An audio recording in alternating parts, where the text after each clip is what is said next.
Viewers আসসালামু আলাইকুম। বুদ্ধদের সন্ধান ইউটিউব চ্যানেলে সবাইকে সুস্বাগতম। আশা করি সবাই ভালো আছেন। আমি আল্লাহর রহমতে ভালো আছি। তো আজকে যে বিদ্যাটা নিয়ে উপস্থিত হলাম এটা হলো 33 কোটি দেবতা সাধনা। এরকম বিদ্যা কোনো ইউটিউব চ্যানেলে আপনারা পাবেন না। অরিজিনাল বিদ্যাগুলো শুধুমাত্র আমার কাছ থেকে পাবেন। তো যদি কোনো কবিরাজ মারা যায় তাহলে ওই কবিরাজটার মাথা আপনারা কেটে নিয়ে আসবেন। যদি আজকে মারা যায় তো সেদিন যদি কাটতে পারেন ভালো, 3 দিনের ভিতর কাটার চেষ্টা করবেন। তো কেটে নিয়ে আসবেন ওই মাথাটা।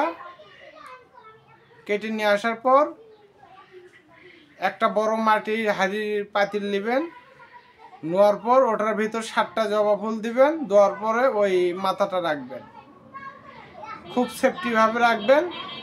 রাখার পর 1-1.5 মাস পর এবং দুধ দিবেন, ওটা ভর্তি করে দুধ দিবেন, তার ভিতর মাথা দিবেন এবং 7টা জবা ফুল।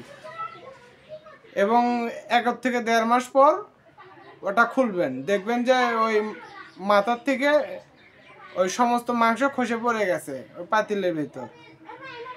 তো মুখটা একটা গামছাতে বেঁধে নেবেন। নেওয়ার পর ওইটা ভালো করে সাবান দিয়ে ধুয়ে মুছে নিয়ে আমাবস্যা রাতে আপনারা যাবেন শ্মশান ঘাটিতে। তো শ্মশান ঘাটিতে যাওয়ার পর সঙ্গে করে 2-1 লোক নেবেন। নেওয়ার পর ওই মাথাটা শরীরে সুতা পরিমাণ বস্তুর যেন না থাকে, শরীরে সুতা পরিমাণ বস্তুরও থাকতে দেওয়া যাবে না, তাহলে আপনার ক্ষতি হবে, নির্ঘাত মৃত্যু। তো আমাকে যদি ফোন দিয়ে জানায় তাহলে আমি এই জায়গা থেকে ব্যাকআপ দিতে পারবো। তো এটা হলো ওই মাথাটা শ্মশান ঘাটিতে রেখে ওর উপর বাউ ঠ্যাং তুলে দিয়ে উত্তর দিকে মুখ করে মন্ত্র পাঠ করবেন।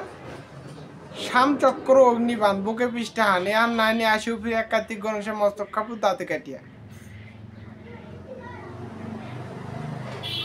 তো যারা কবিরাজি লাইনে 20 বছর 25 বছর যাবত আছেন তারা এই সকল সাধনাতে যাবেন, না হলে অন্যথায় কেউ যাবেন না।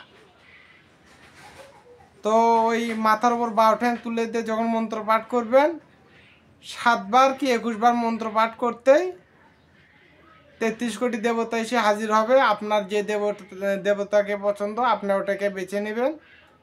বেছে নেওয়ার পর ওখানে শর্ত দিবেন যে আমি যেন তোমাকে যখনই ডাকবো তখনই যেন পাই।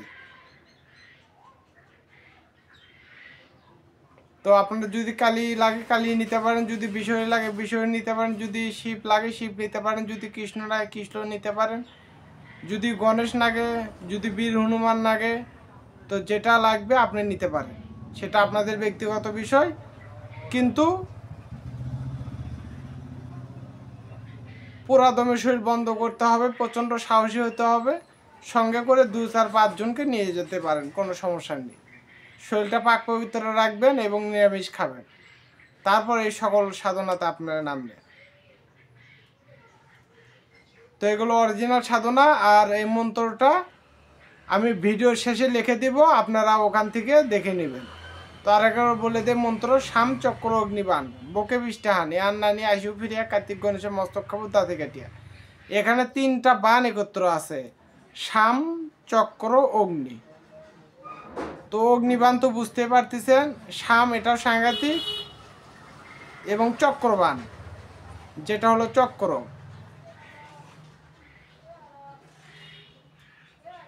তো যা বলার বাইরে। তো আপনারা সাধন করুন, দুনিয়ার বুকে নাম যশ খ্যাতি অর্জন করুন। আর যারা এই সকল সাধনাতে যেতে পারবে না তারা আমার কাছ থেকে জিন নিতে পারবে, কোনো সমস্যা নেই।